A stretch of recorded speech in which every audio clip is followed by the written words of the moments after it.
जय श्री माता जी। सभी सहयोगी भाई बहनों का आज के ध्यान सत्र में हम स्वागत करते हैं। कलेक्टिव बंधन।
तीन महामंत्र, उसके पश्चात श्री गणेश मंत्र।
परम पूज्य श्री माता जी कृपावंत होकर हमें ध्यान में संतुलन प्रदान कीजिए। इस संतुलन की अवस्था में हमें ध्यान का आनंद मिले, निरानंद मिले, ऐसा आशीर्वाद हमें दें। परम पूज्य श्री माता जी, आपकी कृपा में इस संतुलन की अवस्था में हम अपनी ध्यान की गहराई में उतर सके, ऐसी स्थिति हमें प्रदान कीजिए।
इसी ध्यान की अवस्था में हम परम पूज्य श्री माता जी की अमृतवाणी आत्मसात करेंगे।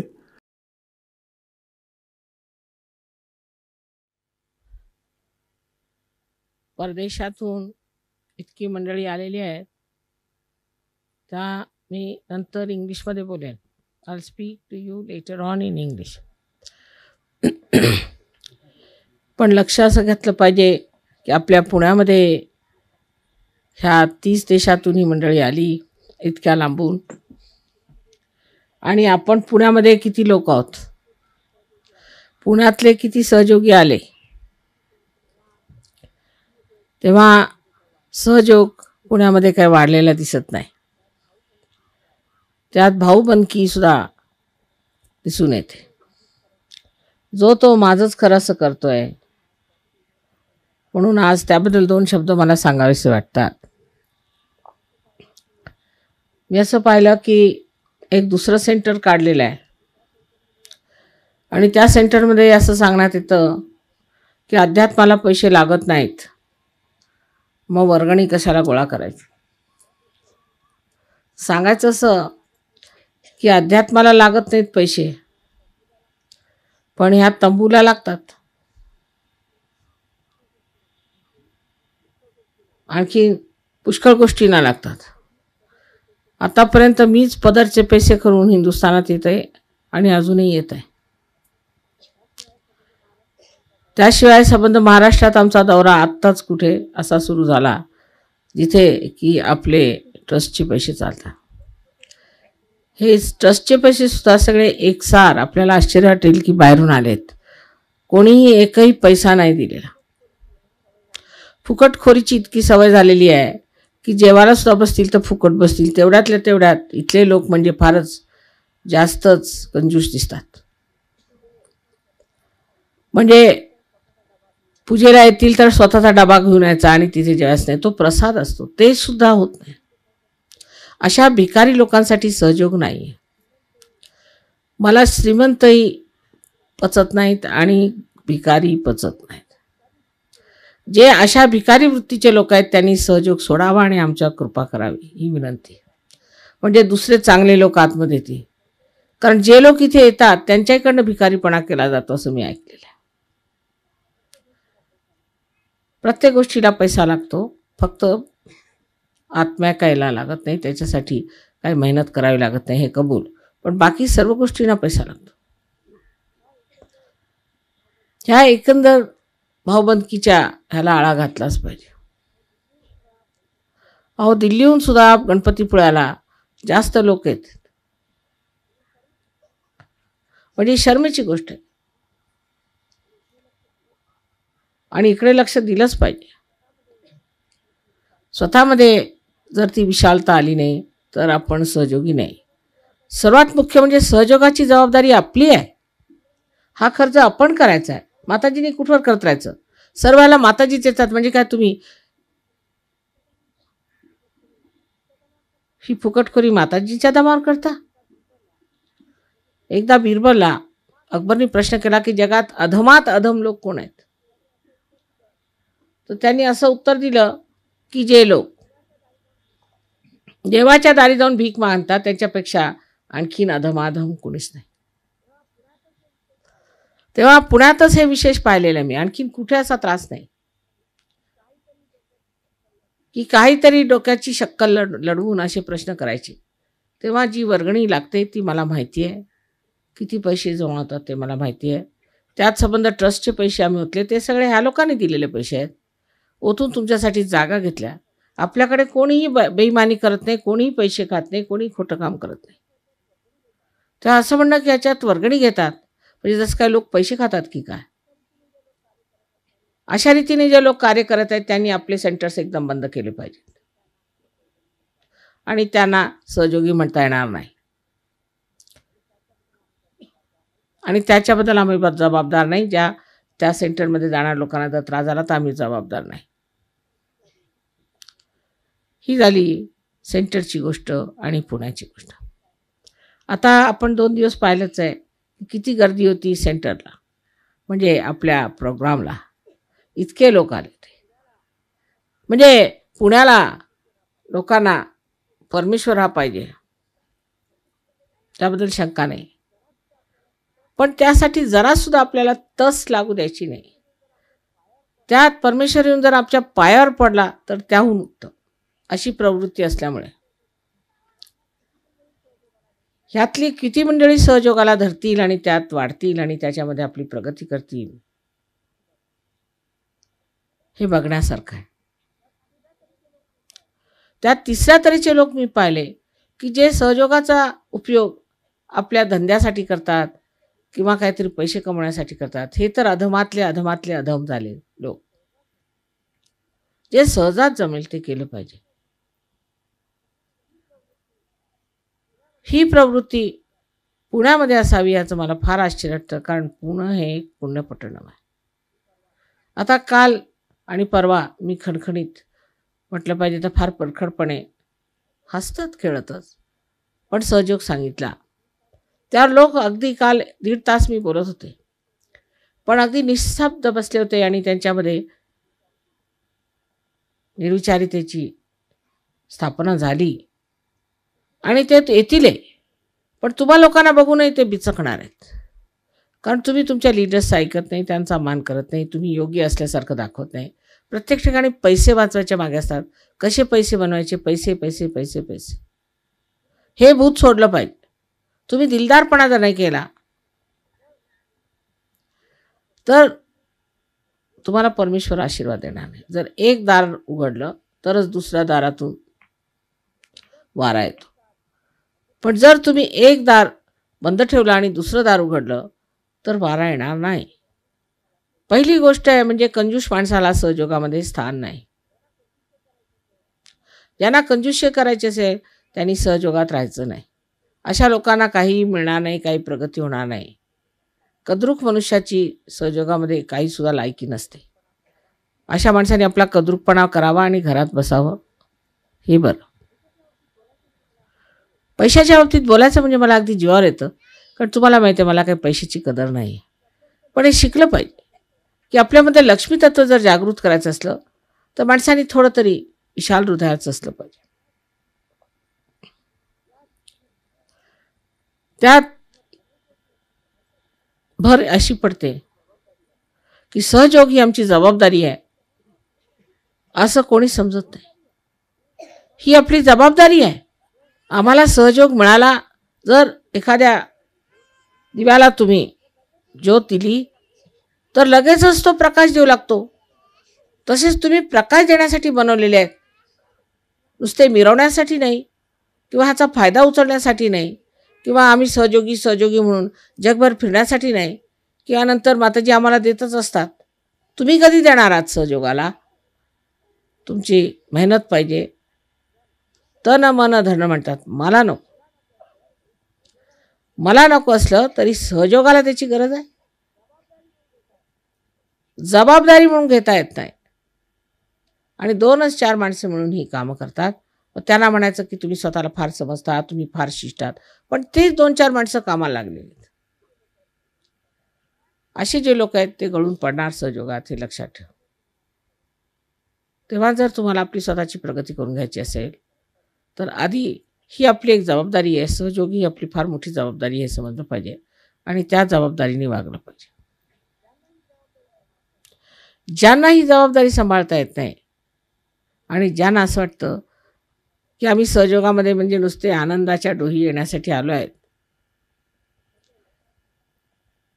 त्यांनी हे लक्षात ठेवलं पाहिजे की फार दिवस तुम्ही सहयोगात टिकू शकणार नाही. ह्याचं चक्र फार जोरात फिरत आहे आणि त्या चक्राच्या बाहेर माणसं फार लवकर फेकली जातात. मी म्हणणारे पुष्कळ फेकले गेलेले आहेत. त्याला मी कारणीभूत नाही, त्याला कारणीभूत तुम्ही आहात. कारण चक्र हे आम्हाला चालवावं लागतं. थोडंसं मला भेटायला आले किंवा माताजींना नमस्कार केला किंवा दर्शन घेतलं, झाला सहयोग. मग तुम्हाला हार्ट अटॅक आला की येऊन म्हणायचं माताजी मला हार्ट अटॅक कसा आला? मी तर तुमचं रोजच महात्म्य वाचत असतो. जोपर्यंत तुम्ही सामूहिकतेत येत नाही तरी अगदी गावातच तुमच्यासाठी सेंटर ठेवलेलं आहे, व्यवस्थित रविवारचं सेंटर ठेवलेलं आहे. त्यावरही जर तुम्ही आपली प्रगती करून घेतली नाही तर त्याला तुम्हीच कारणीभूत होणार, हे लक्षात ठेवलं पाहिजे. ही मंडळी कुठून सुट्ट्या घेऊन त्या मेहनतीने इथे येतात, तुमच्या संबंध ट्रस्टला पैसे देतात. तुमचा सगळा खर्च आज ह्या लोकांच्यामुळे चालला आहे. जर मी उद्या हे प्रवासाचं बंद केलं आणि मेहनत जर कमी केली तर मला वाटतं आपण सगळेच आता उघड्यावर पडणार. पैशाची काहीच व्यवस्था होऊ शकत नाही. तेव्हा कृपा करून ही गोष्ट लक्षात ठेवली पाहिजे. दुसरं म्हणजे फार आनंदाची गोष्ट आहे की पुष्कळ पुण्याच्या मुलींची लग्न बाहेर झालेली आहेत आणि लग्न ठरलेलं आहे सगळ्यांचं. आणि मला आशा आहे की त्या सगळ्या सुखाने आणि आरामाने राहतील. त्याबद्दल आपण खरोखर आपल्याला एक शुभ वाटलं पाहिजे की ह्या मुलींची लग्न इतकी सहज, काही खर्च न करताना इतकी सुंदर लग्न होत आहेत. त्यातल्या त्यात एक गोष्ट आणखीन आहे की आपल्या मुलींनी बाहेर जाऊन दाखवलं पाहिजे की महाराष्ट्रातल्या मुली किती शहाण्या आहेत. तिथे जाऊन शिष्टपणा करायचा. तुमच्यापेक्षा ते जास्त विद्वान आहेत, तुमच्यापेक्षा ते जास्त शिकलेले आहेत, फार हुशार आहेत, पण त्यांचं वैशिष्ट्य असं आहे की विद्या विनयेन शोभते. ज्या माणसाला विद्या आली आणि त्याला विनय नसला तो म्हणजे विद्याहीन मूर्ख गाढव आहे असं मला वाटतं. विद्या विनयेन शोभते म्हटलेलं आहे. तेव्हा जर तुमच्यामध्ये विनय नसला आणि तुम्हाला जर नांदण्याची जर रीत माहीत नसली तर तुम्ही लग्न करू नये. आणि केल्यावर मला फार त्रास होतो. म्हणून ह्या मुलींना सुद्धा माझं सांगणं आहे की तिथे जाऊन शिष्टपणा दाखवायचा नाही. कितीतरी असे 2-4 प्रकार पुण्याला झालेले आहेत की ज्या मुली म्हणजे काही कामाच्या नाहीत, कुचकामाच्या नाहीत, त्यांची लग्न करून दिली. तर आमच्याकडे एक अशी म्हण आहे तामिळ भाषेत की जे लोक चिखलात राहतात त्यांना पलंगसुद्धा रुततो. तसाच काहीतरी प्रकार केलेला आहे. आज मुद्दा म्हणून मी एवढ्यासाठी सांगून ठेवते की जरी मी या सर्व लग्नाला संमती दिलेली आहे पण तरीसुद्धा ही तुमची फार मोठी जबाबदारी आहे की व्यवस्थित वागलं पाहिजे. तुमचं नाव झालं पाहिजे, सहयोगाचं नाव झालं पाहिजे, या देशाच्या संस्कृतीचं नाव झालं पाहिजे आणि सहयोगाचं नाव झालं पाहिजे. ही एक फार मोठी संधी आहे. कमीत कमी इतकं तुम्ही करू शकता सहयोगासाठी, जर तुम्ही त्याची जबाबदारी धरलीत. पण नवऱ्याशी भांडायचं, नवऱ्यासारखं काहीतरी मागत राहायचं, मूर्खपणाने वागायचं, हा प्रकार जर तुम्ही सुरू केला तर त्यांनी तुम्हालाही काही सौख्य मिळणार नाही, तुमचंही काही हित होणार नाही आणि सहयोगाचंही होणार नाही. ह्या लोकांपेक्षा तुम्ही गणपती जास्त जाणता. आपला वारसा येतो, पुष्कळ तुम्हाला माहिती आहे, बारीक सारीक सगळं माहिती आहे, नसते कर्मकांडही पुष्कळ माहिती आहे. पण सहयोगात जे आवश्यक आहे तेच आपण घ्यायचं, जे अनावश्यक आहे ते सोडून द्यायचं आणि जे मूर्खपणाचे ते तर एकदमच त्यागलं पाहिजे. तेव्हा आता तुम्ही नवीन धर्मात आलात. तुमचा नवीन धर्म म्हणजे विश्वनिर्मळ धर्म आहे आणि त्या धर्माला धरून जे उचित असेल तेच करायचं. याच्यात जात पात काही आम्ही मानत नाही, तुम्हाला माहिती आहे. देश विदेश काही मानत नाही. ही गोष्ट तुम्ही लक्षात ठेवली पाहिजे. आणि जातीची बंधनं, देश विदेशाची बंधनं असती तर तुम्ही सहयोगी नाही. पुष्कळशा वडिलांना माझं असं सांगायचं आहे की जर ते खानदानी माणसाची आपल्या मुलीचं लग्न करायच्या मागे असले तर मी त्याच्यात काहीतरी विघ्न आणीन आणि त्रास देईन. मुद्दामून मी तसं करणार, मी ठरवलेलंच आहे. जर तुम्ही आमच्याच जातीत लग्न झालं पाहिजे, झालं तर झालं, सहजच झालं तर काही गोष्ट नाही. पण अशी जर जबरदस्ती मुलीला केली, तिच्या मनाविरुद्ध लग्न करण्याचा तुम्ही प्रयत्न केला तर मी म्हणून जाणून बुजून त्याच्यात विघ्न आणणार आहे. म्हणजे तुम्हाला अक्कल यायला पाहिजे, तुम्ही सहयोगी आहात. एवढी मोठी आम्ही क्रांती आरंभली आहे आणि एवढ्या मोठ्या क्रांतीमध्ये जर तुम्ही आमची एवढीशी सुद्धा मदत करू शकत नाही तर तुम्ही सहयोगात येता कशाला? ह्या जातीपातीने आपल्या देशाला वेड लावून ठेवलेला आहे आणि किती त्रास दिलेला आहे. तुम्हाला माहिती, जात पात ह्याला काय अर्थ आहे? उद्या तुमच्या मुलीला जर कोणी सोडलं तर कोण जातवाला तुमचा उभा राहतो? उलट दुसरी मुलगी येऊन उभे राहते. तेव्हा अशा ह्या समाजाला तिलांजली दिली पाहिजे, कारण हा समाज कुठे दिसत नाही. ह्या समाजाने कुठेही मला असं दिसत नाही की काही धार्मिक कार्य काढलं असेल किंवा सामाजिक कार्य काढलं असेल किंवा ह्याचं अस्तित्व कुठे असेल. कुठेतरी हवेत असतो हा समाज आणि हा हवेतला समाज जो आहे तोच माणसाला खाऊन घेतो. तर सगळ्यांनी उठायला पाहिजे याबद्दल एकजुटीने. आपण इतके लोक, पूर्वी तर एक एकट्या माणसाने ही कार्य केलेली आहेत, तेव्हा आपण इतके जण आहोत. आपल्या सगळ्यांचे एकच आता धारणा आहे आणि एकच आपली चेतना आहे. तेव्हा घाबरण्याचं कोणचं कारण आहे? असा विचार केला पाहिजे. आणि असा विचार केल्यावर हे लक्षात ठेवलं पाहिजे की ह्या धर्मयुद्धामध्ये आम्ही सामील आहोत, आमची जबाबदारी आहे. आणि असलं युगांमध्ये असं झालेलं नाही. ही फार मोठी गोष्ट, ही शेवटली पायरी आपल्याला चढायची आहे. जिथे सगळं स्वच्छ करायचं आहे, जिथे सगळं नीट करायचं आहे, जिथे प्रेमाचं साम्राज्य आणायचं आहे, जिथे सगळी गरिबी आपल्याला हटवायची आहे. केवढी कार्य आहेत, पण तुमच्या अजून हीच जळमटं निघत नाहीत तर पुढचं कसं काय नीट होणार? त्या जातीपातीचं वेड हे सोडलं पाहिजे आणि जातीच्या लोकांना भेटूच नका. ज्ञानेश्वरांनी सांगितले, तेची सगळे सोय रे होती.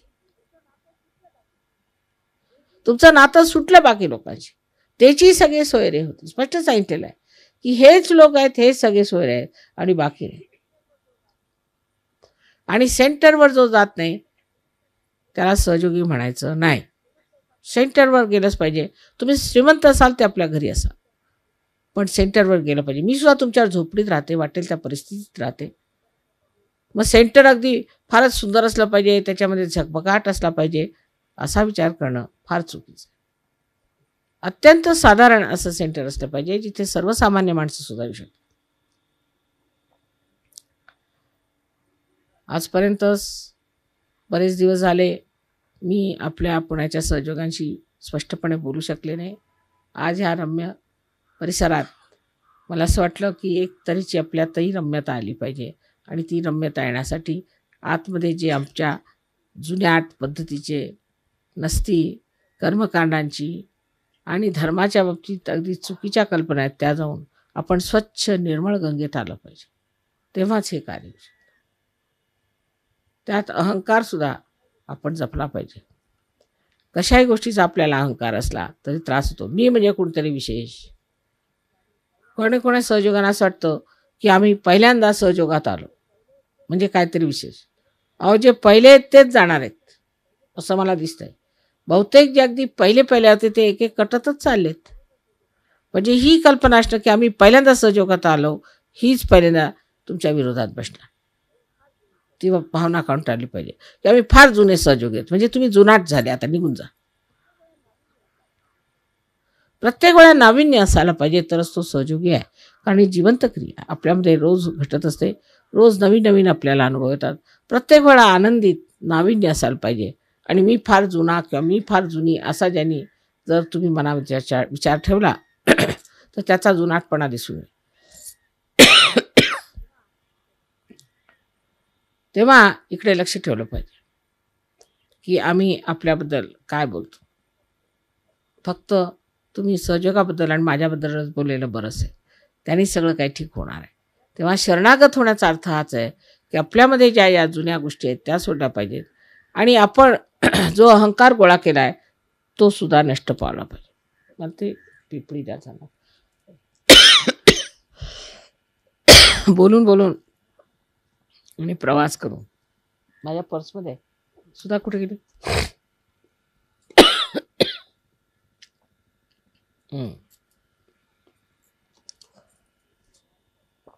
So now welcome to you all for this Pune place. In the Shastras is described as Punyapatana, meaning the city of Punyas. That's the reason I wanted to stay in Pune, thinking that people are very auspicious and full of punya. And I'm sure I'll find them very soon. All those who have come to this place will be there available for Sahaja Yoga. Yesterday, you must have seen there were so many people who had come for Sahaja Yoga and were very much impressed by your beautiful music and the rendering in Marathi language. And what we call is they felt the kautuk. Kautuk is there's no word in English. But what a father or a mother, when she sees the talents of her children, feels. You see, that feeling is a kautuka. And that's what they were all feeling, very much enamored that how these people have taken to Marathi language. And they were very happy about it. I could see on their faces writ large their joy and a kind of a fondness for it. It's such an endearing thing for them. First of all is the language, another is the music, because Maharashtrians are very fond of Indian music. So they were very much surprised how you could sing in such a beautiful way. The tunes and the different talas that you use. They were very much surprised and very much enamored. Now for Pune Puja, there's nothing special as such, but except we are doing here the puja for our punyas. Is to ask for punyas. Now what are the punyas? How do you get punyas? We have to know about it. We have certain dharmas within us. And these dharmas are to be observed to get punyas. For a Sahajogi, the first dharma is to be innocent and to be a holy person. He should not have his attention on wrong things. He should not be distracted by wrong things. He should not try to justify anything that is inauspicious. And he should feel the vibrations of another person. I should feel relationship with the Sahajogis and not with non-Sahajogis. Between the non-Sahajogis and Sahajogis, a Sahajogi must always stand by a Sahajogi and never by a non-Sahajogi, even if he is right. Even if another person is right, you should not, in confrontation with a non-Sahajogi, stand by. The second dharma is to appreciate and understand the beauty of nature. To live with nature. I am very happy that you love to live with the nature and you don't want artificial things. That you understand the creativity of human beings and you try to create more beautiful things with it. For that, you need not spend too much money. It should not be bought just for resale or something like that, but it should be bought for your own enjoyment and must be kept as a piece of art with yourself. But all that must be auspicious, it has to be holy. Anything unholy is not an art. It is, I always feel that if there was art, they would not take recourse to these nonsensical things. When they try to express something in this kind of a obnoxious expression, then be sure it is no art. Otherwise, why do they take help from these obnoxious things? So, one has to understand that if you have to appreciate an art and all that, just shun all that is unholy, shun all that is ugly. Anything that suggests some certain obscenity cannot be art, because they have to take help from obscenity to make it more interesting for people who have weaknesses for obscenity.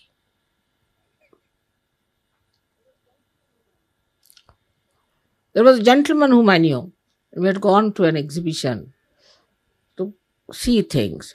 There were lots of paintings people were selling. This fellow was a known drunkard and his wife was a known drunkard, both of them. I mean, people used to say that whenever they are there, they will never leave the party till everybody is finished, then they will go.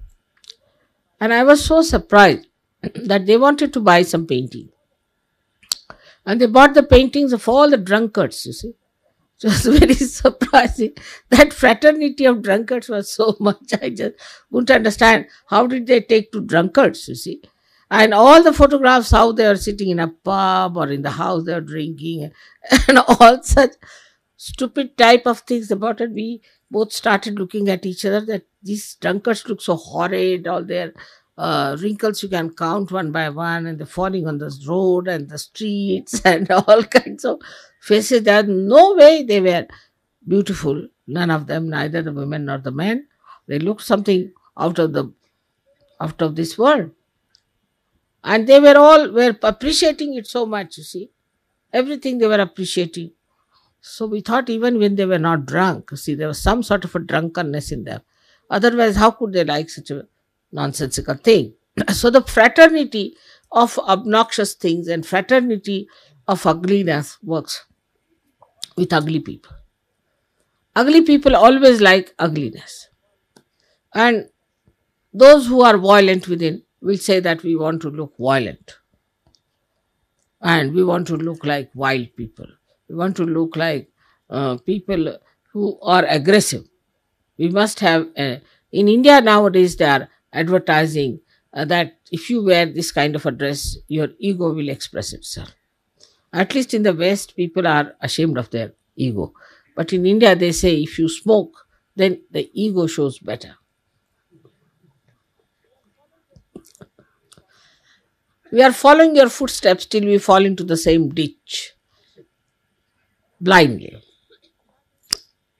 Now, regarding the dharma of Nabi is very important. The dharma of Nabi, to begin with, is, as you know, that you have to be a good householder. You have to be a gentleman. In the sense, you should be a gentle personality. You should treat your family, your children with gentleness. If the men become gentle, that doesn't mean you become henpecked. Just become a sort of a tail of your wife, as they say. We have had very bad time with such men who really listen to their wives. To them, Sahaja Yoga is nothing, their family is everything, their wives are everything. That's going too far. So one thing about dharma is that it has its own limitations and its own grace and its own style. For example, a man should behave like a man, not like a devil, of course, but also not like a henpecked husband. So there's some maryadas to all the dharmas, and out of that This is a very important dharma one has to follow. I know some people who get married just get lost. Where are they? 1 year you never see them. Mother, they are still with their honeymoon. That's not a sign of a yogi. That's not the sign of person who has achieved that enlightenment. On the contrary, in India, the other way around. As soon as the wife comes, they think now we've got some sort of a person who can be the target. Husbands won't talk to wives, won't have anything to do with them. They'll just run away. Or even if they have to talk or do anything, see, they'll say something very harsh. Or the mother-in-law will make up. Or the father-in-law, if not all others. The wives then become very cunning and they try to play around and play games with their husbands. So the whole thing is nonsensical. It has nothing to do with the grahasthas dharma, means the householder's dharma. You have to respect each other. You have to respect your children. You have to respect your household. You have to respect your family. Respect is the way you can follow that dharma very well. Now the another dharma is the Raja dharma, where you should not behave in an illegal manner. You should not break laws. There's no need. For the heck of it, people do it. Just for the heck of it. There's no need to break laws. For Sahajogis, as you know, customs never bother you. Told people never bother you. You don't have to bother much about anything. But don't try to make problems for Sahajoga. There are many people who break laws and create problems for us. So you have to be law-abiding people. Pay your income tax, pay your things properly. And don't put us into trouble, because people will say tomorrow that these cheats are Sahajogis. Money ways, you must know that all this money belongs to your mother, though she may not need it and she may not have it, and should be kept for the use of Sahajoga whenever it is possible, and not for other indulgences into which we get. Because whatever money you give to Sahajoga is going to help others to develop themselves into Sahajog, and in many ways is a very punya giving thing, is to donate or to be generous. Actually, I enjoy my generosity more than anything else. And this generosity must be enjoyed thoroughly. Otherwise, we are not doing the dharma of our Lakshmi Tattva. So to be generous, to be friendly, to use matter to give to others is such a beautiful thing. And that gives such a beautiful personality to it. So much love. Little things, sometimes. Once a lady had come to see me. She was an English lady married to an Indian boy. And she felt very unhappy in her family because they would not accept her. So she came down to see me to Bombay, and I gave her it's nothing much, a necklace, of pearl necklace. And for many years I never met her. Then in one party she came to know that I was coming. So she wore that necklace. I had forgotten all about it, everything. She came, "Do you recognize this necklace?" I said, "No, what is it about?" I couldn't understand much. She said, "Do you know, when I came first to your house, you are the one who gave me love, and you gave me this necklace. I always carry it with me.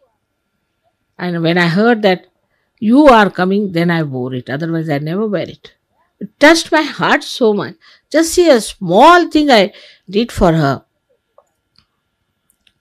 The generosity of every kind is very helpful. It's very energy giving. Once I was sitting outside and knitting some sweaters for my children when a lady came from Pakistan. The children were not born, but I was just knitting. So they said, "Mother, will you give us..." They didn't know that I was Matajan. So they said, "Will you give us some place in your house?" My father had a big house in Delhi, and it had one room outside. I said, "All right, you can come and stay." Immediately I said, they said, "We are refugees from Pakistan." And my brother came in. He said, "What do you mean?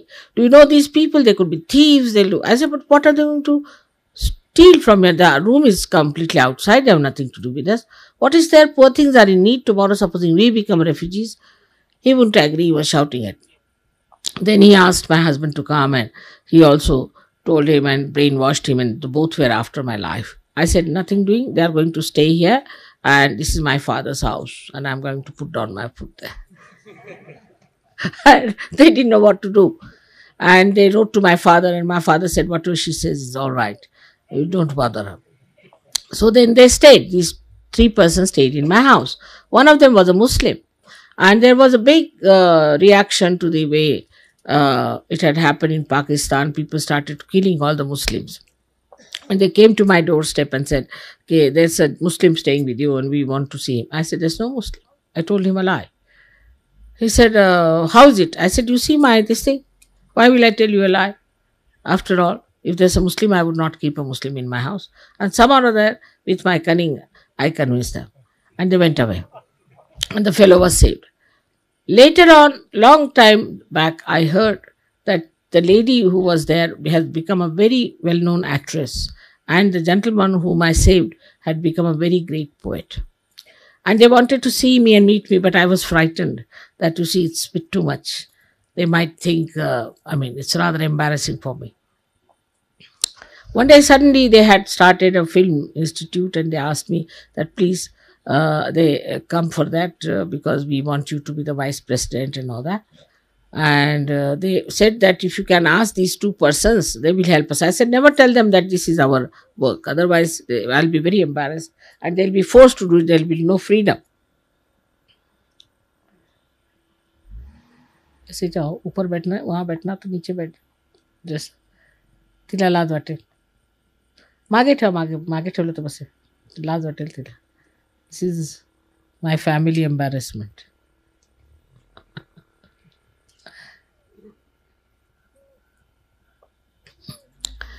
so then they suddenly, you see, these people came and shooting started and she looked at me and she just looked at me. She couldn't believe I was there.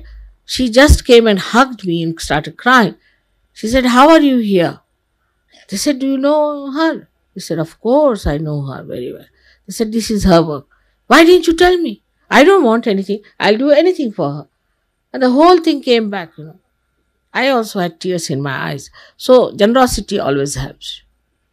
So this is the dharma one has to do for getting the punya. Another is you must have a very kind and sensitive heart. It's very important. That is the way the dharma of the mana works out. Very kind, never to be harsh, never to be punishing, never to be judging others. But you have to be very kind and gentle with others. Unless and until it is very necessary to tell them sometimes, you should do it. Otherwise, normally you should be extremely kind to people. Then comes the dharma of collectivity. In collectivity, you should understand how to behave. You must understand how to carry on with the collectivity. Also, you must understand how to make everybody happy. Never talk ill of others. Never come and tell me ill of others. I know everyone very well. But if you tell me, immediately I will know you better. I don't like people telling me against anyone. I like the person who always says good things about others. So if you try any such tricks with me, immediately I will know what's wrong with that person. But maybe some people think that somebody has told mother something against me. That's why this has happened. Nobody can befool me on that point. So you have to be careful as to how you deal with other people. If you are harsh, or if you are intriguing, or if you are sly, if you are mean, if you are playing tricks and all that, that's the worst thing that can happen, is that you will have no love from anyone. Nobody is going to trust you. Some people have a habit, I have seen that if they find somebody who is available or is willing to do some work for them, then they make a slave out of that. I've known this happening. Some girls have done that to another girl, that you just become a slave. You do this for my sons, you do this for my child, you do this for, like that. If the girl has no children, then she'll have it. This kind of thing is absolutely against Sahaj. You should do all your own work, and whatever is possible, you should do for others. Instead of telling people, do this and do that, make them slaves. This is one of the dharmas of the mana, which one should understand is to be done properly. And then in the collectivity also, if you use the same understanding of love and the maryadas of love, you can do a lot of things good to others and to yourself. It's very joy giving, very joy giving. To love others itself is very joy giving. And to know that you love others is even more. And even when they are harsh to you and troublesome to you, still you love them, then it is even better. It's much better to forgive others. And this forgiveness should come to us so spontaneously, because it is just you forget it. Just forget. Sometimes people say things to me and then next day they say, Mother, please forgive us. We said such and such thing. I said, I've forgotten. When was that? Yesterday. Yesterday is lost now. Yesterday is lost from my memory. I don't remember all that. So I just forget it. And that's how you can feel happy. If you go on remembering and thinking about it, oh, he has said it like this, now I'm going to bite him, then you are a snake. So best is to forget and forgive. Just forgive. Forgiveness is the best way you can punish others and can put them right, because they will get corrected by that. You must learn to forgive. Their correction is the greatest punishment and is the greatest benevolence for them. So now you come to the Sahasrara. In the Sahasrara, you know that you have to surrender your ego and your super ego in Sahaja Yoga. If this surrendering is done without thinking, automatically, then you are all right. It should be done automatically, spontaneously. In the beginning, you will have to make efforts. You have to see yourself in the mirror. You have to see why you think no end of yourself. What is so great about yourself? Put somebody great in front and say that, am I greater than this person? What is that I think I'm so great? And the second point is the conditionings that I have. Just count them. What do I do? Morning till evening, what kind of conditioning I have got? And some people have very queer, funny conditionings. See, like if they give their little bit of cream to use, they'll take it back home. Or if they bring a little, say, a spoon or something, and they say, where is my spoon? I must get my spoon back. Or some sort of a box or a bag given. Last time when you came, we had given you a bag or a box. That's lying in the junk thing, somewhere. So you must find out that. This kind of a nonsense is there. And I remember one case in Delhi where two ladies had brought some ghee in a dalda tin. You see, when you see the ridiculousness, then you will understand how stupid it is. And they came to ask for the dalda tin. And I saw Mr. Pai running from the back side. And I was angry with him. I said, why did you come this side? He said, Mother, you see these two ladies, they have come for their dalda tin. So I said, well, you tell them we will give you a full dalda tin. No, they want the same dalda tin. I said, give them anyone, how will they recognize? No, they have marked it.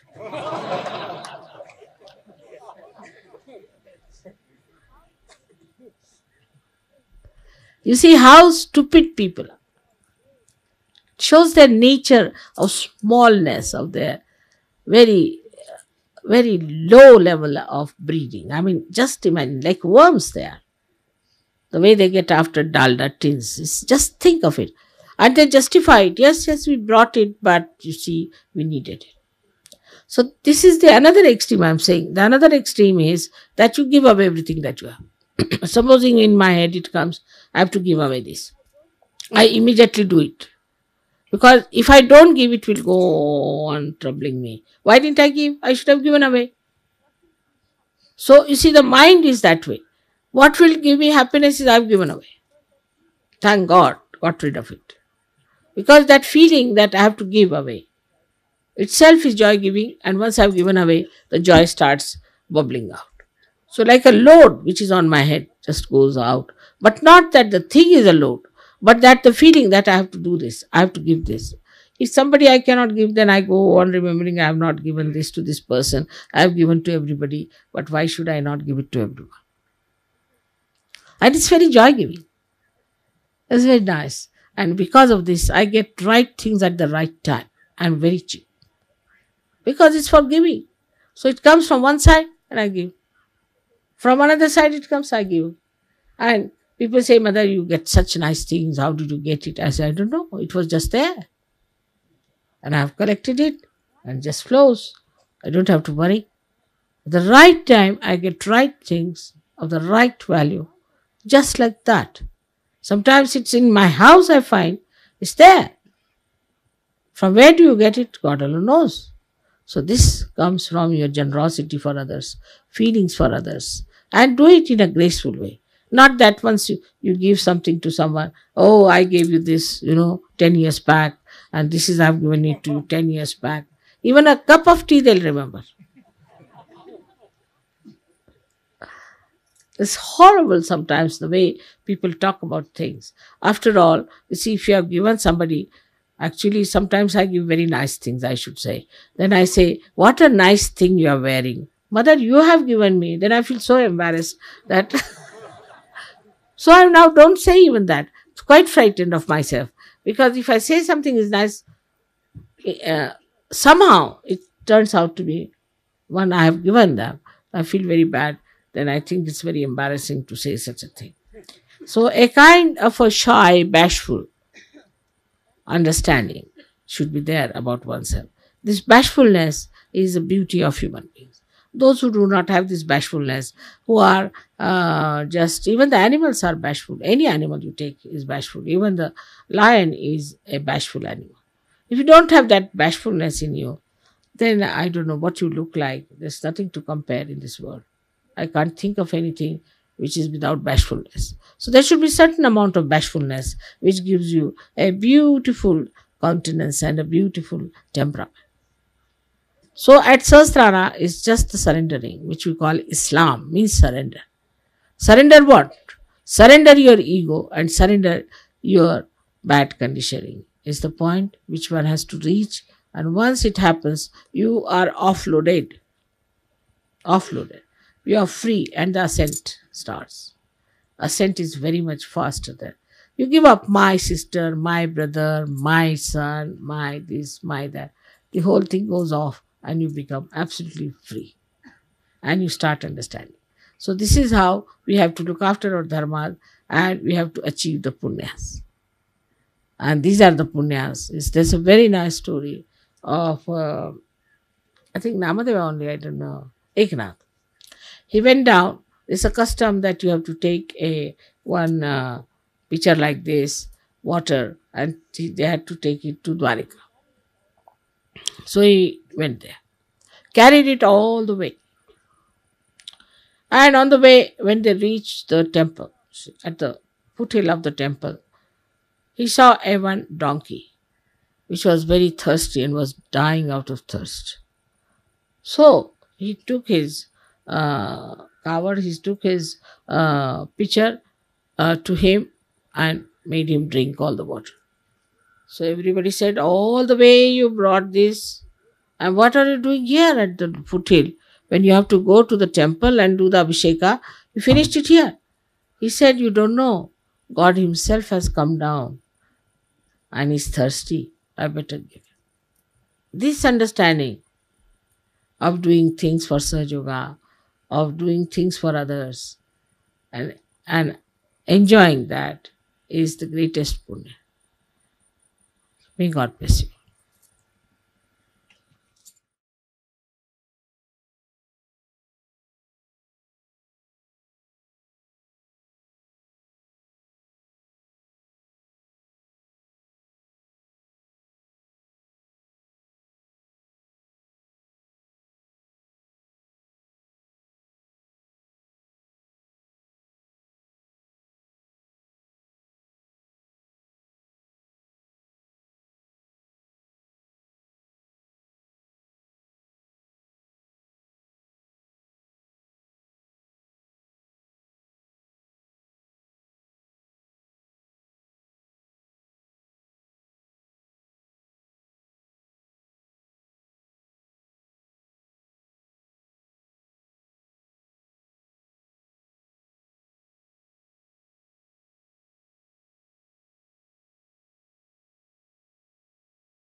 जय श्री माता जी।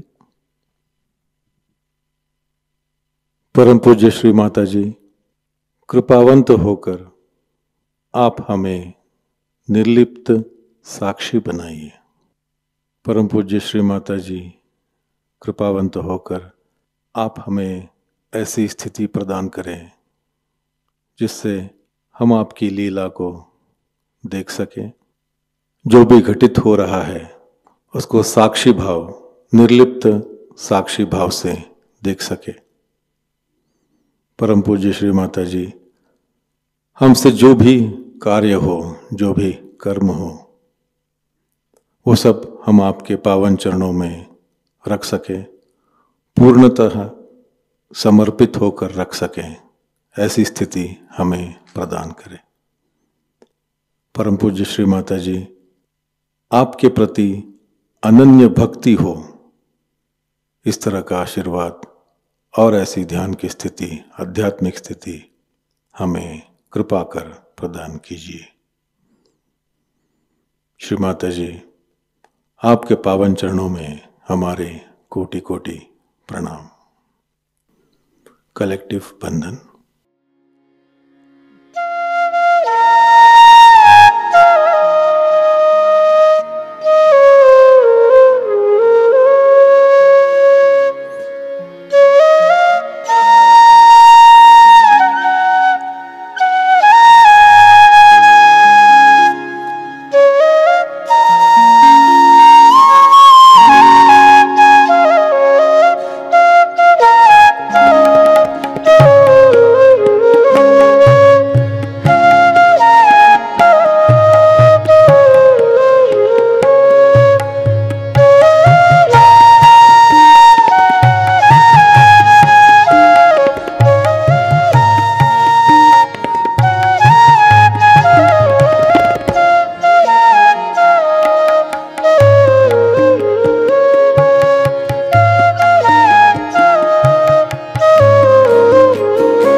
आज का ध्यान केंद्र यहीं पर संपन्न होता है। जुड़े रहने के लिए बहुत बहुत धन्यवाद। जय श्री माता जी।